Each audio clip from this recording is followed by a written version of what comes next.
ಸಭೆ ಬಳಿಕ ಮಾಜಿ ಶಾಸಕ ಕಟ್ಟಾ ಸುಬ್ರಹ್ಮಣ್ಯ ನಾಯ್ಡು ಪ್ರತಿಕ್ರಿಯೆಯನ್ನು ಕೊಟ್ಟಿದ್ದಾರೆ. ವಿಜೇಂದ್ರ ಅವರು ರಾಜ್ಯಾಧ್ಯಕ್ಷರಾಗಿ ಮುಂದುವರಿಬೇಕು. ಹೈಕಮಾಂಡ್ ನಾಯಕರ ಭೇಟಿಗೆ ನಾವು ದೆಹಲಿಗೆ ಹೋಗ್ತೇವೆ. ಯತ್ನಾಳ್ ಟೀಮ್ ಅಷ್ಟೇ ಅಲ್ಲ, ನಾವು ಕೂಡ ಹೋಗ್ತೀವಿ. ನಮ್ಮ ಹೈಕಮಾಂಡ್ ನಾಯಕರನ್ನ ಭೇಟಿ ಆಗ್ತೀವಿ. ಇವರ ವಿರುದ್ಧ ನಾವು ದೂರುಗಳನ್ನು ಕೊಡ್ತೇವೆ. ವಿಜೇಂದ್ರ ಅವರೇ ರಾಜ್ಯಾಧ್ಯಕ್ಷರಾಗಿ ಮುಂದುವರಿಬೇಕು. ಸಮಯ ಪರಿಸ್ಥಿತಿ ನೋಡಿಕೊಂಡು ನಾವು ದೆಹಲಿಗೆ ಹೋಗ್ತೇವೆ. ಇವರಷ್ಟೇ ಅಲ್ಲ, ನಮ್ಮಲ್ಲೂ ಕೂಡ ಕೆಲವೊಂದಿಷ್ಟು ವಿಚಾರಗಳಿದ್ದಾವೆ. RSS ಅಧ್ಯಕ್ಷರ ಆಯ್ಕೆಯಲ್ಲಿ ಮೂಗು ತೂರಿಸಲ್ಲ. ಯಾಕಂದರೆ ಈಗ BL ಸಂತೋಷ್ ಅವ್ರನ್ನ ಡೆಲ್ಲಿಲಿ ಮೀಟ್ ಆಗಿದ್ದಾರೆ ಕುಮಾರ್ ಬಂಗಾರಪ್ಪ ಆ್ಯಂಡ್ ಟೀಮ್. ಹಾಗಾಗಿನೇ ಇಲ್ಲಿ ಅವ್ರ ಮಧ್ಯಪ್ರವೇಶ ಮಾಡ್ತಾರೆ ಅನ್ನೋ ಚರ್ಚೆ ಬರ್ತಿದ್ದಲ್ವ. ಹಾಗಾಗಿ ಸಭೆ ಬಳಿಕ ವಿಜೇಂದ್ರ ಬಣದ ಕಟ್ಟಾ ಸುಬ್ರಹ್ಮಣ್ಯ ನಾಯ್ಡು ಈ ಹೇಳಿಕೆಯನ್ನು ಕೊಟ್ಟಿದ್ದಾರೆ. ವಿಜೇಂದ್ರ ಅವರೇ ಮುಂದುವರಿಬೇಕು, RSS ನಾಯಕರು ಇದರ ಮಧ್ಯೆ ಮೂಗು ತೂರಿಸೋದಿಲ್ಲ ಅಂಥೇಳಿ.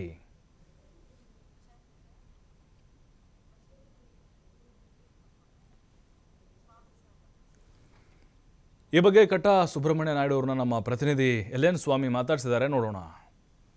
ಬಿಜೆಪಿಯಲ್ಲಿ ಭಿನ್ನಾಭಿಪ್ರಾಯ ಹೆಚ್ಚಾಗ್ತಾ ಇದೆ. ಇವತ್ತು ಒಂದು ಕಡೆ ದೆಹಲಿಯಲ್ಲಿ ಹೈ ವೋಲ್ಟೇಜ್ ಮೀಟಿಂಗಿಗೆ ರೆಬೆಲ್ಸ್ ನಾಯಕರು ಸಿದ್ಧತೆ ಆಗ್ತಾ ಇದ್ದಾರೆ. ಮತ್ತೊಂದು ಕಡೆ ರೇಣುಕಾಚಾರ್ಯ ಅವರ ನೇತೃತ್ವದಲ್ಲೂ ಕೂಡ ಸಭೆ ಆಗ್ತಾ ಇದೆ. ಇವತ್ತು ಸುದ್ದಿಗೋಷ್ಠಿಯನ್ನು ಕೂಡ ಮಾಡ್ತಾ ಇದ್ದಾರೆ. ಈ ಬಗ್ಗೆ ಮಾತಾಡಲಿಕ್ಕೆ ಮಾಜಿ ಶಾಸಕರಂತ ಕಟ್ಟಾ ಸುಬ್ರಹ್ಮಣ್ಯ ನಾಯ್ಡು ನಮ್ಮ ಜೊತೆ ಇದ್ದಾರೆ. ಸರ್ ನಮಸ್ತೆ.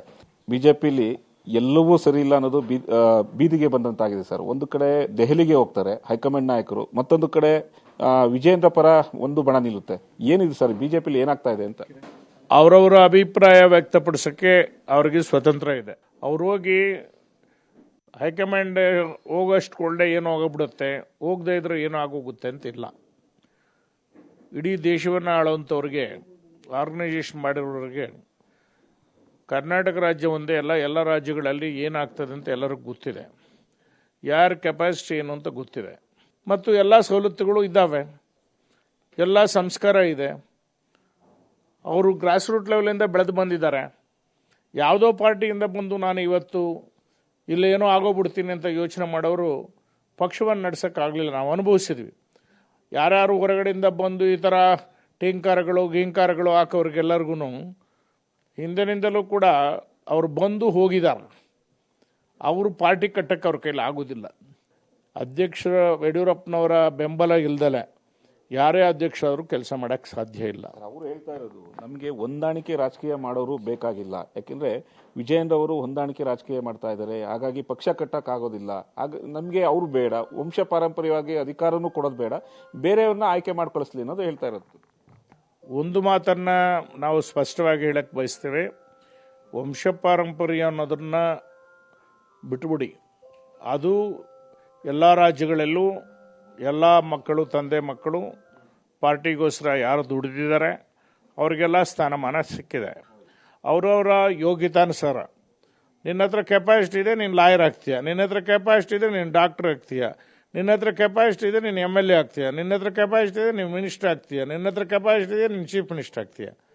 ನಿಮ್ಮ ಶಕ್ತಿ ಮೇಲೆ, ನಿಮ್ಮ ಯುಕ್ತಿ ಮೇಲೆ, ನಿಮ್ಮ ಒಂದು ದೃಢತೆ ಮೇಲೆ, ನಿಮ್ಮ ನಡವಳಿಕೆ ಮೇಲೆ ಎಲ್ಲವೂ ಅವಲಂಬಿಸಿದೆ.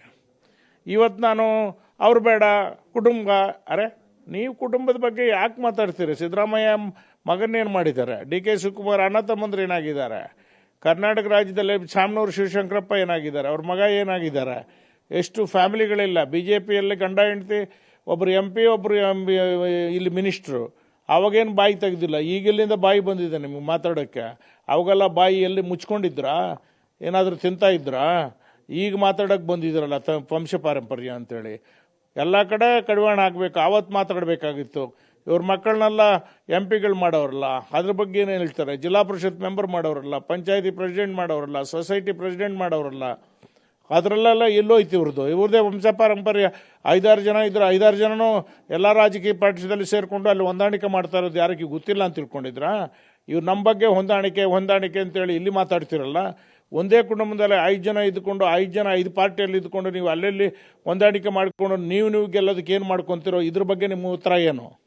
ತಾವು ಏನಾದರೂ ಹೈಕಮಾಂಡ್ ನಾಯಕರ ಭೇಟಿಗೆ ದೆಹಲಿಗೆ ಹೋಗೋ ಸಾಧ್ಯತೆ ಇದೆಯಾ? ತೀರ್ಮಾನ ಮಾಡ್ತೀವಿ. ಇವತ್ತೆಲ್ಲ ಸೇರ್ತಾ ಇದೀವಲ್ಲ, ಇವತ್ತು ಸೇರಿದಾಗ ಪರಿಸ್ಥಿತಿ ನೋಡಿಕೊಂಡು ಹೋಗಬೇಕಾಗಿ ಅವಶ್ಯವಿದ್ದರೆ ಖಂಡಿತವಾಗ್ಲೂ ಹೋಗ್ತೀವಿ. ನಾವೇನು ಕೇಳೋಕ್ಕೆ, ನಮ್ಮ ಒಂದು ವಾದವನ್ನು ಮಂಡಿಸೋದಕ್ಕೆ, ನಮ್ಮ ಅಭಿಪ್ರಾಯ ತಿಳಿಸೋದಕ್ಕೆ ನಮಗೇನು ಬೇಸರ ಇಲ್ಲ. ನಾವು ನೇರವಾಗಿ ಒಂದೇ ಮಾತಿನಲ್ಲಿದ್ದೇವೆ. ಇವತ್ತು ಅದೇ ಮಾತು, ನಾಳೆನೂ ಅದೇ ಮಾತು. ನಾವು ದೆಹಲಿಗೆ ಹೋಗಬೇಕಾಗ ಅನಿವಾರ್ಯತೆ ಬಂದರೆ ವಿಚಾರಣೆ ಮಾಡಿಕೊಂಡು ಪರಿಸ್ಥಿತಿ ನೋಡಿಕೊಂಡು ಶಿವರಾಜ್ ಸಿಂಗ್ ಚೌಹಾಣ್ ಅವರೇನೋ ಬರ್ತಾರೆ ಅಂತ ಹೇಳ್ತಾ ಇದ್ದಾರೆ, ಅವರೇನಾದ್ರು ಬರೋದಾದರೆ ನಾವು ಹೋಗಬೇಕಾ ಬೇಡ ಅಂತ ತೀರ್ಮಾನ ಮಾಡ್ತೀವಿ.